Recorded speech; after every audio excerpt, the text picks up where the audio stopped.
Herkese merhaba, kanalıma hoş geldiniz. Bu videomda sizlere son zamanların trendi olan böyle dantel görünümlü parmaksız eldiven tarifi paylaşacağım. Gerçekten çok şık bir parça oldu. Hemen şöyle yakından örgümüzü sizlere göstermek istiyorum. Böyle ince bir düğme kullandım. Bu detayda gerçekten çok güzel oldu. Örgümüz böyle bakın üst kısmı sık iğneden oluşuyor.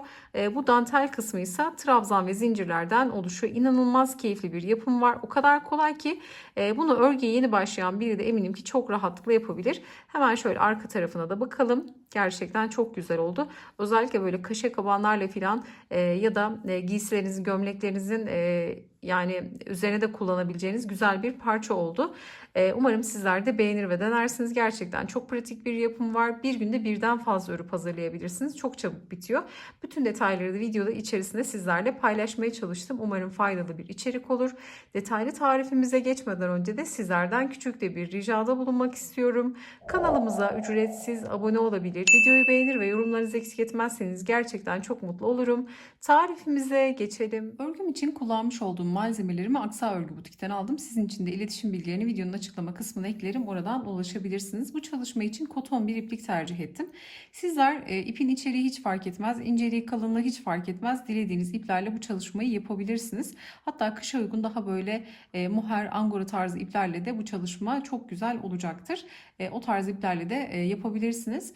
Şimdi burada santim olarak, sayı olarak sizlere bütün detayları vereceğim için istediğiniz gibi büyütüp küçültme yapabilirsiniz. Yine ipinize göre de santim olarak ölçü vereceğim için kolaylıkla ayarlamanızı yapabilirsiniz. Şimdi burada başlangıçta zincirleri gevşek çekmek gerektiği için 3 milim tığ kullanacağım. Ama başlangıcı güzel ayarlarım derseniz normalde örgümüzü 2,5 milim tığla örüyorum. Bununla başlayıp bununla devam edebilirsiniz. Ama yeni başlayanlar için el ayarını, el tansiyonunu ayarlayamayanlar için de şimdi 3 milimle başlayacağım. Bunu göstereceğim. Hemen ne yapıyorum? İşe zincirle başlangıç yapıyorum. İlk zincirimi kilit yaptıktan sonra mutlaka bakın ördüğümüz ayardan bir tık gevşek olacak şekilde yine bu tığla çalışırken de elimi çok sıkmadan zincirlerimi çekiyorum.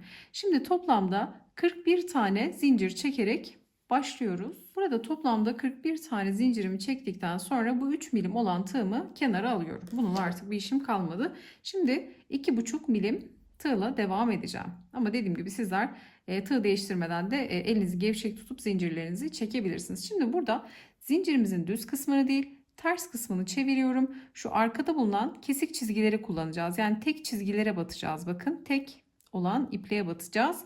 2 tane olan iplik ise tığın diğer tarafında kalmış olacak. Şimdi burada son zinciri bırakıyorum. Yani 41. zinciri 40. zincire batıyorum. İlmek çıkarttım. 2 ilmeğim var, doluyorum. İkisinin içerisinden geçirerek sık iğne örüyorum. Bir sonraki zincirin yine arka kesik çizgisine batıyorum. İlmek çıkarttım. Sık iğne örüyorum. Bir sonraki zincire batıyorum. Direkt sık iğne örüyorum. Şimdi bu şekilde başladığımız örgülerde hemen şöyle göstereceğim. Bitiş ve başlangıç aynı oluyor. Yani zincir noktası zayıf kalmamış oluyor. Şöyle bir miktar örelim. Şimdi her bir zincire bir tane sık iğne öreceğiz. Toplamda 40 tane sık iğne örmüş olacağız başlangıçta. Bakın diğer tarafı da bu şekilde görünüyor. Bu kısmı da aynı şekilde, yani iki tarafta başak başak görünüyor. Şimdi son zincirin olduğu noktaya kadar gelelim. Son zincirin olduğu noktaya geldim. Son zincirinde yine kesik çizgisine batıyorum. Bu noktaya da son sık iğnemi örüyorum. Şimdi dönüş yaparken bir tane zincir çekiyoruz ve örgümüzü dik tutarak çeviriyoruz. Bakın dik şekilde tutacağız örgüyü. Tam tur ters çevirmiyoruz. Çünkü burada bakın başak başak görünen sık iğne noktaları var. Biz bunların dıştaki tek kanatlarını alacağız. Yani şöyle V görünen noktaları görüyorsunuz. Bunların şu dıştaki kanatlarına batıyor olacağız. Şimdi çektiğimiz zincir bakın ipin olduğu nokta. İpin içinden çıktı. Bu çektiğimiz zincir. Buna değil, hemen bir sonraki gelen V noktasına batıyoruz. Bu da son ördüğümüz sık iğnenin dıştaki tek kanadı. Buraya batıyoruz. İlmek çıkarttık. Sık iğne. Hemen bir sonraki sık iğnenin dıştaki bakın tek kanadına batıyorum. Tekrar sık iğne örüyorum. Bu şekilde batış yerlerimiz bundan sonra artık buralar olacak. Bu tek kanatlara batarak, dıştaki tek kanatlara batarak her defasında örgümüzü sık iğne ile devam ettirip geleceğiz. Şimdi son noktaya gelelim. Sıramızın sonuna geldik. Bakın son nokta başak şeklinde görünüyor. En son sık iğnenin de dıştaki tek kanadına batıp yine sık iğne örüyoruz. Şimdi burada bir tane zincir çekip örgümüzü yine dik tutarak çeviriyoruz. Çektiğimiz zincire değil, hemen ördüğümüz son sık iğnenin yine dıştaki tek kanadı, bakın. Bu noktayı örerek sık iğnelerle devam edeceğiz. Sadece yaptığımız işlem bu. Bakın, bu aşamada eğer çok hızlı ördüğümü düşünüyorsanız videoyu yavaşlatabilir ya da tam tersi hızlandırarak da seyredebilirsiniz. Şimdi burada sadece dıştaki tek kanatları alarak sık iğne ile devam edeceğiz. Sıra sonuna geleceğiz. Bakın, buradaki son batacağımız nokta yine başak şeklinde görünüyor. Bakın şu kısım. Buraya batacağız. Sonra yine bir zincir çekip örgümüzü döndürerek aynı işlemleri tekrar ediyor olacağız. Yani şu son nokta başak şeklinde görünüyor. Buradaki kesik çizgi artık sıramızın bittiğini gösteriyor, bakın. Eğer yeni başlayan biriyseniz sayarak da ilerleyebilirsiniz. Burada her seferinde 40 tane sık iğnemiz olacak. Şimdi bu parçayı büyütelim. Santim ve ölçü verelim sizlere. Burada bakın, parçamı yeteri kadar büyüttüm. Şimdi burada neye dikkat ettim bunu söylemek istiyorum. Şuradaki başlangıç zincir uzunluğunu uzatırsanız bileğinize nereye gelmesini istiyorsanız, yani bunu şöyle koyduğunuzda örneğin şurada kalacak. Buradan şu kısma kadar geliyor giyildiği zaman. Bunu daha uzun, daha kısa ayarlayabilirsiniz. Bunu başlangıç zincir sayınıza belirlemeniz gerekiyor. Daha uzun, daha kısa. Bu kısmı, bakın, elimizin geçeceği kısmı ne kadar uzasın istiyorsanız o kadar zincirle bu kısmı artırabilir, azaltabilirsiniz. Şimdi bunu yaptıktan sonra sıra sayısını nasıl ayarlayacağız? Şöyle katladığınız zaman, içinden bileğinizi soktuğunuz zaman şu genişlik bileğinizin geçeceği ölçüde olması gerekiyor. Kendinize göre ya da yapacağınız kişiye göre bu şekilde ölçülendirebilirsiniz. Şimdi bu yapmış olduğum çalışma standart bir çalışma. 41 zincirle 40 tane sık iğne ördüm. Bu bana 15 santim ölçüsünü verdi. Başlangıçta 16-17 santime yakın oluyor ama ördüğümüz için çekiyor. Yani toplama yapıyor. Buna dikkat edin mutlaka. 41 zincirle başladığımda 40 sık iğne ördüğümde 15 santim ölçüsünü elde ettim. Bunu da yine 15 santim olana kadar ördüm. Yani kare bir parça örüyoruz 15'e 15 şeklinde.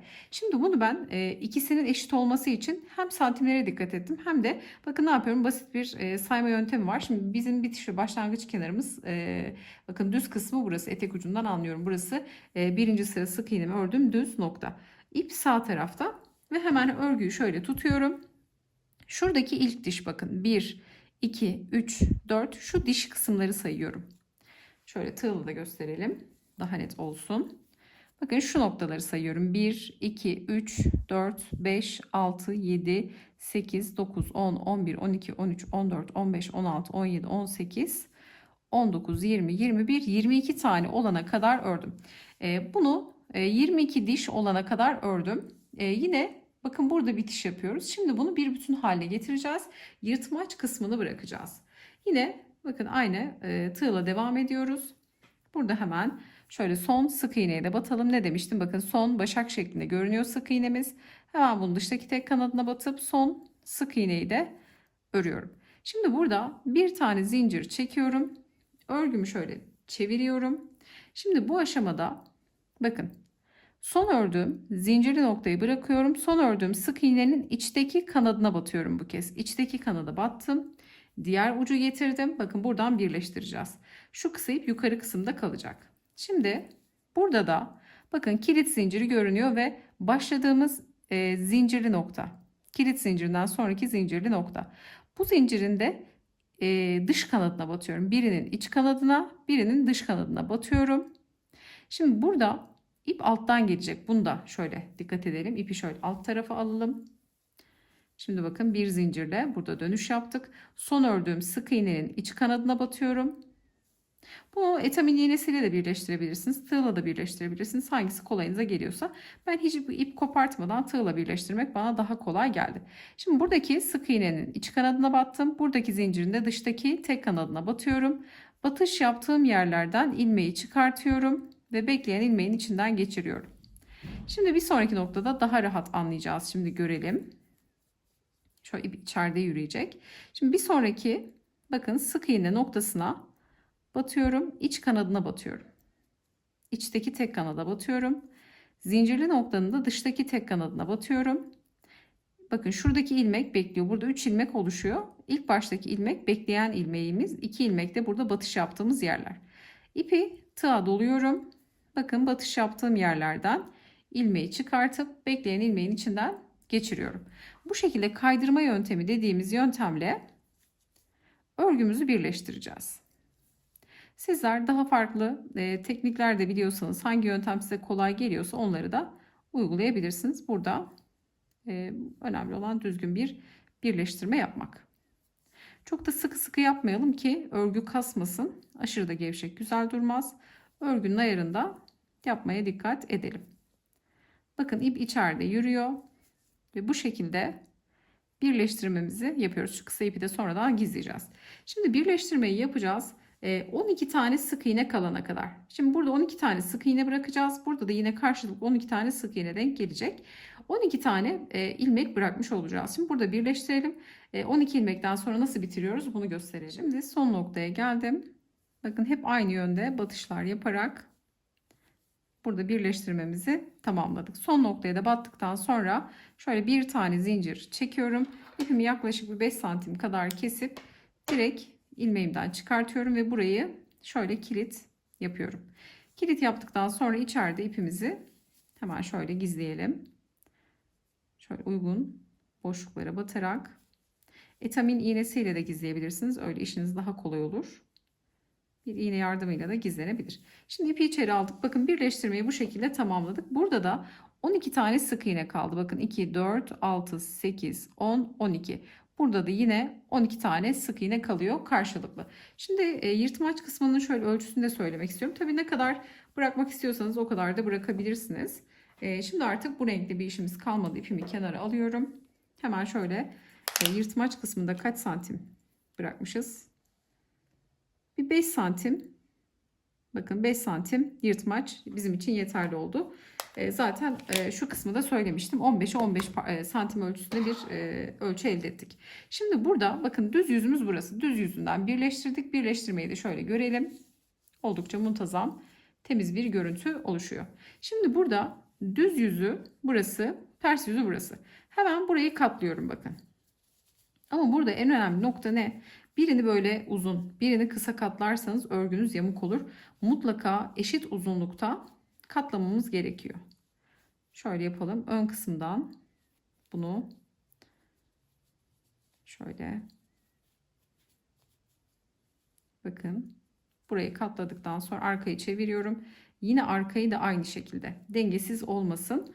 Eğer bu katlama dengesiz olursa örgüde yamuk olur. Mutlaka kontrol ederek şu kısmı iyice tutarak örgümüzü kontrol ederek buraları kesmiyorum ki akılda hiç soru kalmasın. Evet, şöyle kontrol ettiğimde tamamdır. Katlamayı yaptık. Bu katladığımız noktanın ölçüsünü verelim. Ne kadar katlıyoruz? Bunu da yaklaşık bir 4,5-5 santime yakın katlıyoruz. Şimdi burada diğer rengimi alıyorum. Böyle açık bir iplik kullanacağım. Tabi sizler dilediğiniz renklerde yapabilirsiniz. Yine 2,5 milim tığla devam ediyorum. Şimdi örgümüzün bakın yırtmaç kısmı, ön kısmı burası. Arka kısmı da hemen burası. Ben buradan başlayacağım örgüme. İstediğiniz yerden, istediğiniz bir noktadan başlayabilirsiniz. Bir zincirli ilmeğimi oluşturuyorum ve tığımın başına doluyorum. Direkt ikili trabzanlar öreceğiz. Şimdi bakın örgümü şöyle düzgünce tutuyorum. Burada arka taraftan başlıyorum. Şimdi örgünün şurada tek kanatları var bakın. Böyle tepede duran şu tek çizgiler var.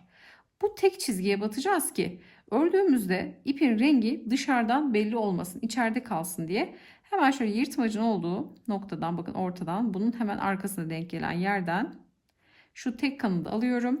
Buradan ilmek çıkarttım. 3 ilmek var. Doluyorum ikisini birlikte.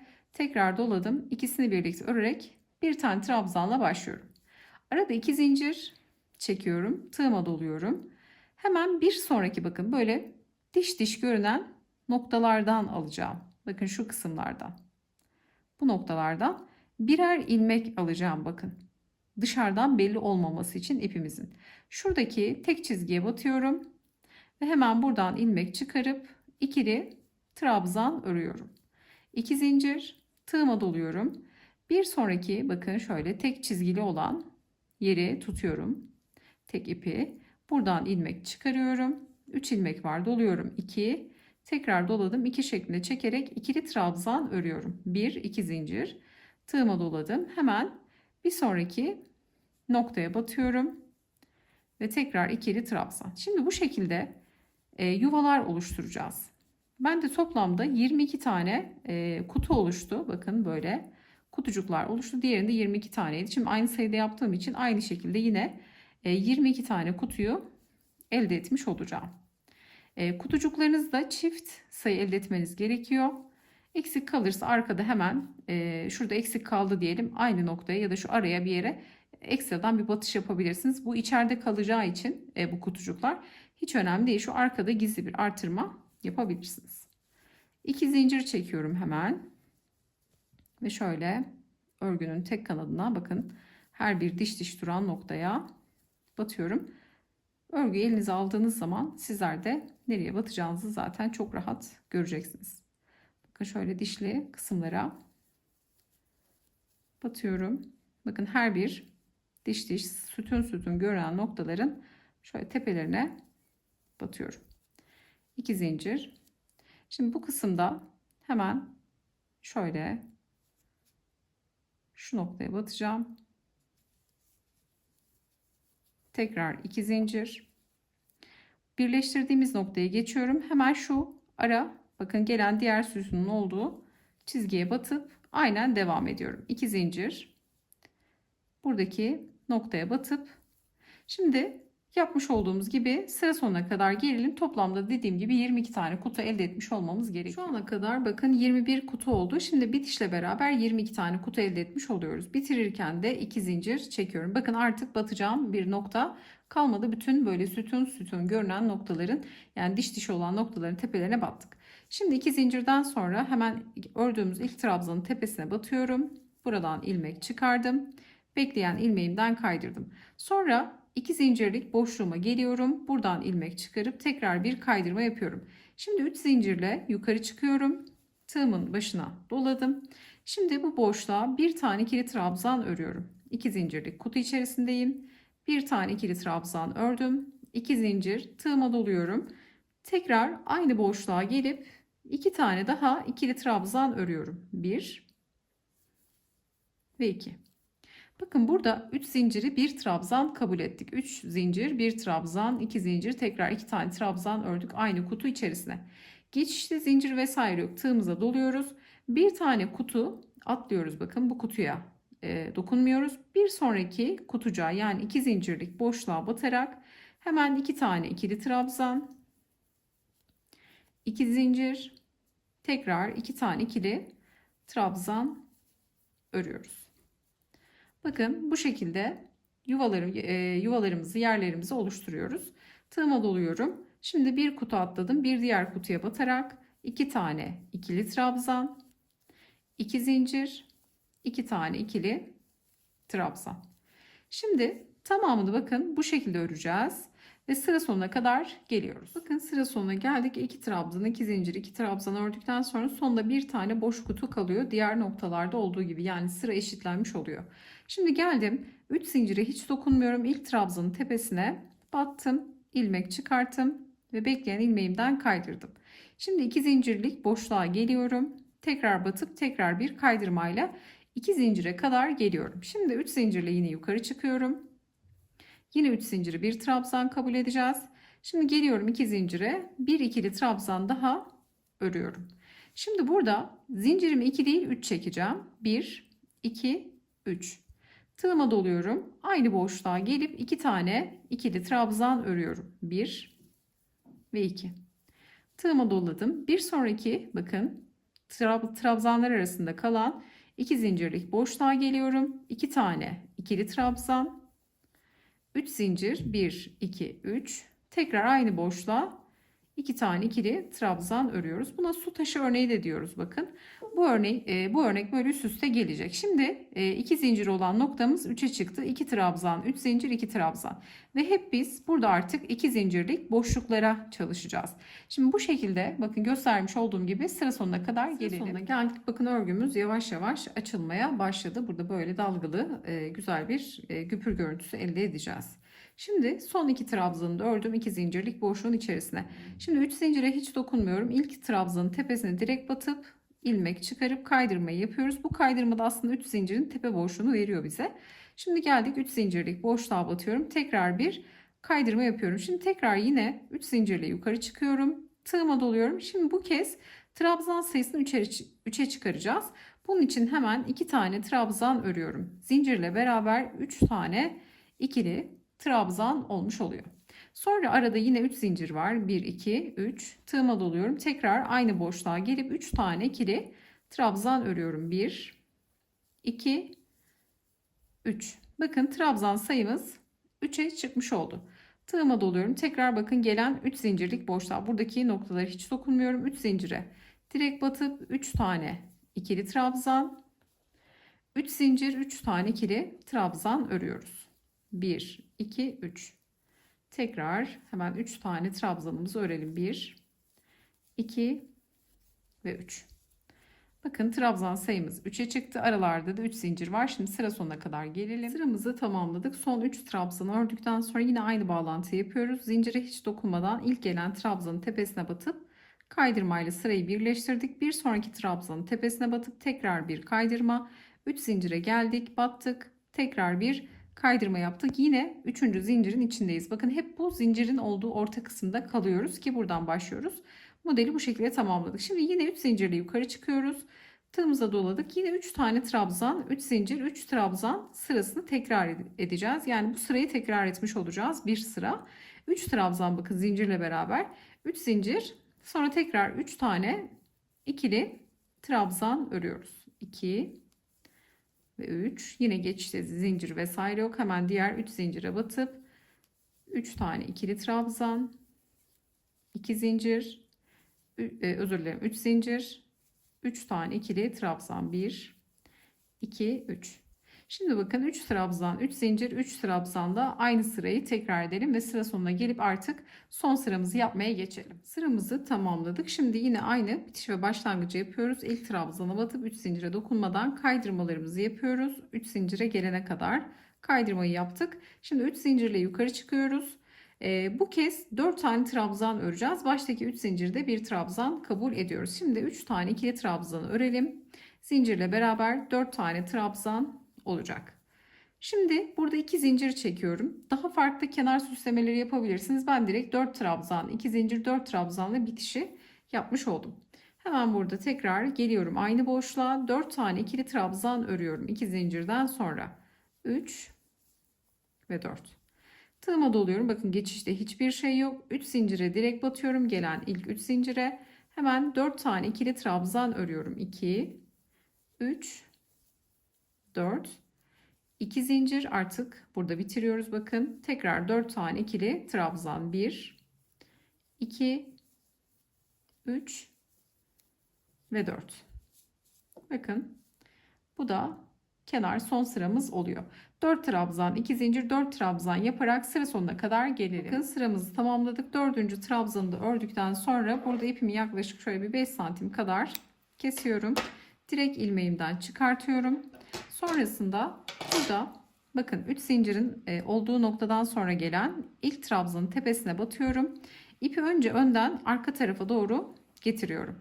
İpi arka tarafa çektikten sonra bakın ipin geldiği noktadan son ördüğümüz trabzanın arka kesik çizgisi, hemen şöyle batalım ve ipin geldiği noktaya batıyorum. Bu ipi de tekrar buradan geçirerek bu kısmı bakın şöyle başak başak bitirmiş oluyorum. Tertemiz bir görüntü oluşuyor. Bu da zincirin tepe boşluğunu veriyor. Şimdi arkaya çeviriyorum ipimi. Burada 3. zincire şöyle batarak 3 zincir vardı. 3. zincire batıp ilmek oluşturup burada bir zincirle bu ipi de burada kilit yapıyorum. Sonra şu trabzanların arkasından ipi şöyle 2 kat yapıp içeri alalım. Temizce gizleyelim. Bakın bunu daha uzun da gizleyebilirsiniz. Hatta itemin iğnesiyle tertemizce gizlersiniz. Bakın buradaki güpür kısmını yapmış olduk eldivenimizin. Şimdi santim olarak ölçü vermek istiyorum sizlere. Tabi elden ele göre değişebilir. Bazen aynı ipi, aynı tığ numarayı kullansak dahi verdiğim ölçüler sizin ölçünüzden belki biraz az, belki biraz fazla olabilir. Bu da örme sıkılığımız ve gevşekliğimizden kaynaklı olarak değişecektir. Şimdi şöyle genişliğini söyleyecek olursam 16 santim, 16-17 santim gibi bir genişliği var. Şimdi bizim için yüksekliği önemli. Çok burayı kısa yapmayın.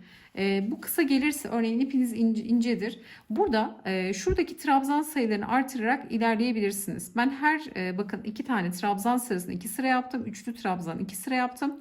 Dörtlü trabzan yaparsınız, 5'i çıkarırsınız. Bunu böyle devam ettirirsiniz. Eğer ipiniz ince ise aradaki zincir sayılarını da artırabilirsiniz. Şimdi santim olarak şöyle ölçü verelim. Bu kısım bakın 8,5-9 santime yakın oldu şu ölçü. 8,5 santim, 8,5-9 diyebiliriz esneme payını da düşünürsek. Şimdi bakın örgümüzü güpür kısmını tamamladık. Bunu artık düze çeviriyorum. Çevirdiğim zaman da bakın dışarıdan hiç ip belli değil. Şimdi şu kısım biraz kaba gelebilir ama bu istediğimiz bir şey aslında. Bu böyle kabarık kabarık güzelce bir görüntü verecek bize. En son düzleyeceğiz. Hafif bir buharlı ütü de yapabilirsiniz ipinize göre.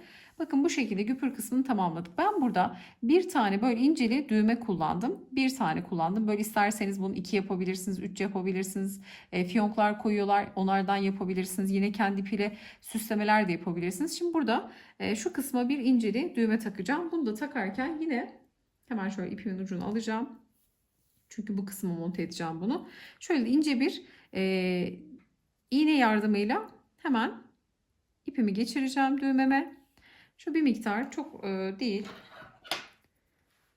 Şöyle ipi çok uzun olmayacak. Kesiyorum. Sadece geçireceğiz zaten. Bakın düğmenin bu düğmeleri de yine Aksa Örgü Butik'te bulabilirsiniz. Bakın şöyle bir deliği var. İğne yardımıyla ipimi geçiriyorum. Ve iğneden çıkarıyorum ipimi. Şimdi şöyle bakın ipi geçirdim. Direkt bununla bu şekilde bağlayacağım. Dikmekle uğraşmak istemediğim için silikonla yapıştırabilirsiniz. Farklı süslemeler kullanabilirsiniz. Bu tamamen sizin zevkinize kalmış. Şimdi şöyle tam ortaya gelecek şekilde bakın şöyle tığ yardımıyla içeriden hemen batacağım. Şu uç kısma hemen şöyle sağ noktaya batalım. İpin bir tanesini bu noktadan içeri alıyorum. Bakın içeri çıkarttım. Hemen diğer bir noktadan batalım. Şu kısımdan. Diğer ipin ucunu da buradan geçirelim.